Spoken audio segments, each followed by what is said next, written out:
Patricia broke into my home while my wife was 8 months pregnant. That's not a metaphor. She literally opened our front door with a master key that wasn't hers, and when the police showed up later that week, she was the one in handcuffs. I still remember the sound of her heels on the porch, that fake HOA smile plastered across her face as if she hadn't just crossed the most sacred line. There is the line of my home. It all started with a doorknob. Yeah, a doorknob. That's what she said was unauthorized entry hardware. I'm a home security engineer, that's what I do for a living. I built our smart lock myself. It encrypts locally, no cloud, no streaming, just safety. But to Patricia, our HOA president, anything she didn't personally approve was a threat to neighborhood uniformity. She didn't even knock that day, just stood there, clipboard in hand, waiting for my wife Julia to open the door to grab a package, and then shoved a violation notice in her face. Violation 4.2.3, unauthorized entry hardware, she said, like she was reading me my rights. I told her that clause had been repealed in last year's amendment, but Patricia just smiled like she knew something I didn't. She strutted off down the walkway like she'd just won a battle I didn't even agree to fight. That night Julia couldn't sleep. She kept saying she felt watched. I told her it was just Patricia being Patricia, but then I checked the system logs. 3 failed unlock attempts from a device tagged HOA master key. The system denied them, of course, but the access attempts were real. 10 feet from our door, middle of the day, when Julia was home alone. That's when I started to realize something. Patricia wasn't enforcing rules. She was testing limits. The next few days, violation letters popped up across the street like weeds. The elderly couple next door, Fred and his wife, fined for window tint inconsistencies. The Freemans 2 houses down hit for their fence paint tone. One guy got written up for a solar panel approved 2 years ago. Every target, someone Patricia didn't like. Every signature hers. The board didn't stop her. They never did. I filed an appeal anyway. I attached the system specs, manufacturer certifications, even proof that my lock didn't capture sidewalk footage. But the HOA portal just labeled it under review, and then do not modify entryway until determination, which meant I was frozen. No changes allowed, no protection, just waiting. By day 3, Patricia's silver Lexus started showing up parked across from our house. Engine off, lights off, her silhouette barely visible through the windshield. Midnight. 2 nights in a row. Julia wouldn't even use the front door anymore. She started locking the bedroom door even when I was home. And then one morning she found a letter wedged into the doorframe. No envelope, no signature. Just one bold sentence. Final warning, non-compliance may result in administrative action. That was it. Something inside me shifted. I wasn't just angry, I was cold, focused. I checked the logs again. Same unknown device ID, same attempt, same time. She was still trying to open our door. I upgraded everything. New encryption keys, silent sensors. 2 hidden tripwires, 1 in the lock shaft, 1 behind the hallway cam. If she crossed the line again, I'd know. 2 days later, I ran into Elliot, the HOA treasurer, at the drop box by the clubhouse. He wouldn't look me in the eye. She's not asking permission anymore, he muttered. Half these fines never got a vote. She just pushes them through. That was the first crack in her armor. At the next HOA meeting, Patricia ran the show like a dictator at a folding table. No board votes, no agenda, transparency, just her voice echoing through the room while everyone nodded along like sheep. Elliot wasn't even there. I didn't confront her, not yet. I waited, because I needed proof. A week later I got it. A flash drive appeared in my mailbox. No note, just plastic wedged under a coupon flyer. Inside were 3 files. A grainy photo of Patricia standing in the HOA storage room, keys dangling from her hand. A calendar entry, perimeter access. Ellery timestamped the same minute as that failed unlock on my system. And then a short, muffled audio clip. Elliot's voice whispering, "You're entering his home without notice." And Patricia's reply, sharp, arrogant, "It's not a home. It's a threat pretending to be compliant." That one sentence hit me like a fist. I sat there staring at the monitor, jaw locked so tight I could feel the pulse in my teeth. She didn't just dislike me, she dehumanized us. I called my brother Ryan that night, Detective Ryan Ellery. Told him everything. The pings, the timestamps, the photos. He listened quietly, then said, "Marcus, that's criminal trespass under color of authority. Get me everything you have. I'll pull a warrant." For the first time in weeks, I exhaled. The next few nights blurred together. Julia's contractions started acting up early from the stress. She'd flinch every time the porch light flickered. I didn't tell her about the flash drive. Not yet. She needed rest. I needed results. Then one night at 2:11 a.m., my front motion trip pinged. Barely enough to trigger, but enough for a trace. I scrubbed back the feed frame by frame, and there she was.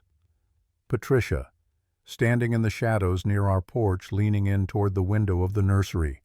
She pressed her hand flat against the glass. That was it. That was the proof we needed. By sunrise, Ryan had the affidavit signed. Probable cause for criminal trespass and abuse of authority.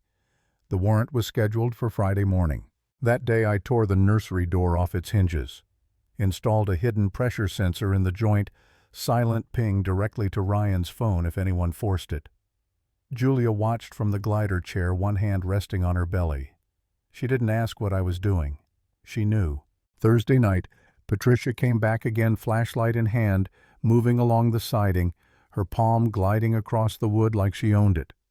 My cameras caught every frame, her looking straight into the nursery window. Ryan texted 2 words, "Got her." The next morning at exactly 8:00 a.m., 3 squad cars pulled up outside the HOA office. Patricia had just parked her Lexus when they served the warrant. She tried to argue, said it was executive protocol, but the officers walked right past her. They confiscated the keys, the override logs, the access calendar. No one clapped, no one shouted. But by noon the neighborhood was buzzing. People stood on their lawns pretending to water plants just to watch the cops load boxes into patrol cars. Around 1 there was a knock at my door. Elliot. He looked pale, exhausted. He stepped inside, pulled out a folded email thread and placed it on the table. "She sent this after your first appeal," he said. It was a memo Patricia's personal initiative called Zero Tolerance Enforcement Protocol. Targeted households, Ellery Freeman Maroro. No votes, no approvals, just orders. Then he reached into his coat pocket and laid a single silver key on the table. "She gave me this last month. Said it was a backup in case of emergencies. I never used it, but I kept it." He looked up at me. "I have a daughter, Marcus. If someone did this to my wife, I'd burn the system down." He handed me the key and the printout. His hands were trembling. "They'll ask me for a statement. I'll give it. I'll tell them everything." I didn't thank him. Not out loud. Just nodded, sealed the key in an evidence bag, and logged the time. Ryan moved fast. The next morning he had a case file, an inch-thick chain of custody time-stamped logs, Patricia's audio confession, the whole package. He said, "She's going to lawyer up, claim she acted for safety, but will show she targeted residents intentionally." I spent that day building the final piece, a behavioral pattern report from my locked database. 90 days of encrypted entry logs plotted against Patricia's device ID. 12 visits within 15 feet of my home, 7 between midnight and 5 a.m., 4 directly tied to violation notices. Ryan looked at it and said, "You just gave me the missing link. This isn't negligence, it's obsession." 2 days later I got the message, "Charges filed. Get ready to speak." The HOA scheduled a quarterly meeting that Sunday, open floor. Perfect timing. Julia wanted to come, but I told her no. The stress wasn't worth it. She stood at the door as I left, her hand on her stomach, whispering, "End it." The clubhouse was packed. I'd never seen that many neighbors in one place before, people who usually avoided each other now sitting shoulder to shoulder waiting. Patricia walked in late, of course. Navy skirt suit, perfect hair, smile sharp enough to cut glass. She called the meeting to order like nothing had happened. When she opened the floor for homeowner comments, I stood. The room went quiet. "My name's Marcus Ellery," I said. "I've lived here 4 years. And for the last 4 months my family's been harassed under the guise of HOA enforcement." Patricia smiled thinly. "Mr. Ellery, your case is under review." No, I cut her off. "You don't get to hide behind that anymore. What you've done isn't enforcement, it's abuse. You fabricated citations, entered private property without consent, and used HOA authority for personal vendettas. The air changed. You could feel it. You accessed our home perimeter 12 times. I continued. 7 of those between midnight and 5 a.m. You entered our property using a master key, undocumented, unauthorized. You left threatening letters. And you called my home a threat pretending to be compliant. I pulled a small flash drive from my pocket and set it on the table in front of her.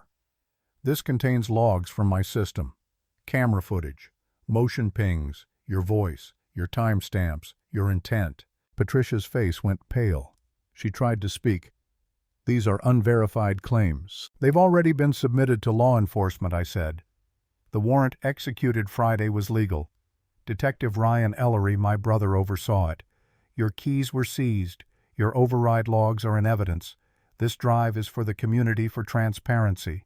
The murmurs started. Then Elliot stood. His voice shook, but his words didn't. Everything Marcus said is true. I witnessed her misuse emergency access. I've given a statement, and I resign effective immediately. Gasps rippled through the room. Someone shouted, "Vote!" Another yelled, "Can we remove her now?" Patricia looked around, eyes darting. No one met her gaze, not even the board. The vote passed 35-4. Suspension effective immediately. That's when Officer Delgado stepped through the doorway. Calm uniform, pressed warrant in hand. "Ms. Kenmore," he said, "you'll need to come with us." She didn't fight, didn't argue, just gathered her purse with trembling hands and walked out under the fluorescent lights. The door shut behind her, soft but final. The room sat in silence. Then old Mr. Freeman, with his oxygen tank, stood up and said, "She made us believe compliance was peace, but it was fear. That ends now." The applause that followed wasn't loud, but it was real. I didn't stay for the rest of the meeting. Didn't need to. The flash drive was still sitting there on the table, gleaming under the overhead lights like a tiny mirror reflecting everything she'd tried to hide. When I walked home, the street was quiet. Julia was waiting on the porch, shawl around her shoulders. She looked at me and didn't even need to ask. "They voted her out," I said. She let out a long, shaky breath. "She came this morning," she whispered, "just stood at the end of the walkway." But she didn't step forward. "She won't," I said. "Not again." We sat there just breathing, watching the sunset stretch across Cedar Brook Meadows. For the first time in months, the silence didn't feel heavy. It felt earned. Later that night, I turned off the extended perimeter logs, left only the essentials. Not because I trusted them again, but because the system had done its job. And in the nursery, the door still hung perfectly straight. The little plaque Julia and I made months ago, "Ellery family coming soon," was still there untouched. That door never opened, not once. Sometimes victory doesn't look like fireworks. It looks like a door that stays closed when it matters most. Because home isn't just where you live, it's the line you draw and the line you defend.